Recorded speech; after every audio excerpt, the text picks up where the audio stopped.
Stock futures climbed Wednesday night after the three major averages closed at new records and the Federal Reserve concluded its latest policy meeting. Futures tied to the Dow Jones Industrial Average added 76 points, or about 0.2%. S&P 500 futures advanced roughly 0.3%, while Nasdaq 100 futures increased by 0.5%.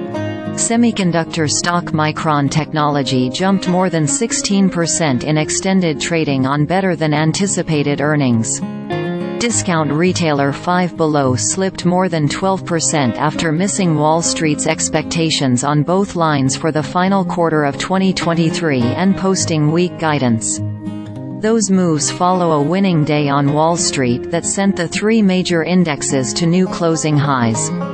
Both the Dow and Nasdaq Composite climbed more than 1%, while the S&P 500 added around 0.9%. Those gains came as the Fed reiterated expectations for 3 cuts to interest rates this year.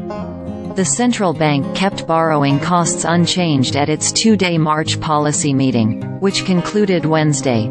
The sum total of this "no news is good news" press conference is that markets continue to have a green light to run higher, said Chris Zaccarelli, Chief Investment Officer at the Independent Advisor Alliance.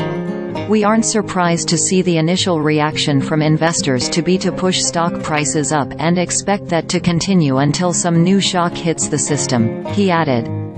This Fed isn't going to stand in the way of the bull market. Small-cap stocks outperformed in the session, with the Russell 2000 adding nearly 2%. Financials and technology stocks were also among those that took a sizable leg up.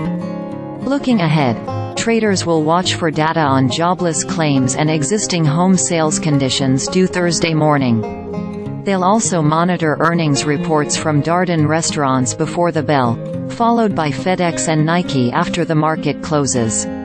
The Russell 2000 popped nearly 2% on Wednesday for its best day in more than a month, and Fundstrat Global Advisors Tom Lee thinks the small-cap benchmark has even higher to go. On a relative value basis, small caps are back to where they were in 1999, which was a launch point for a 12-year outperformance period, Lee, head of research at Fundstrat, said on CNBC's Last Call.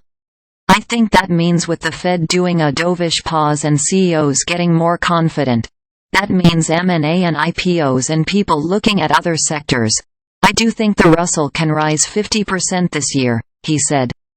Indeed, the Federal Reserve held rates steady and kept to its forecast of 3 rate cuts in 2024 at the conclusion of its March meeting on Wednesday, lifting the major averages to record closes. An array of factors could boost the Russell 2000 this year, he added, noting that companies that earn money in the small-cap index are trading around 11 times earnings, a huge PE story, along with a price-to-book story.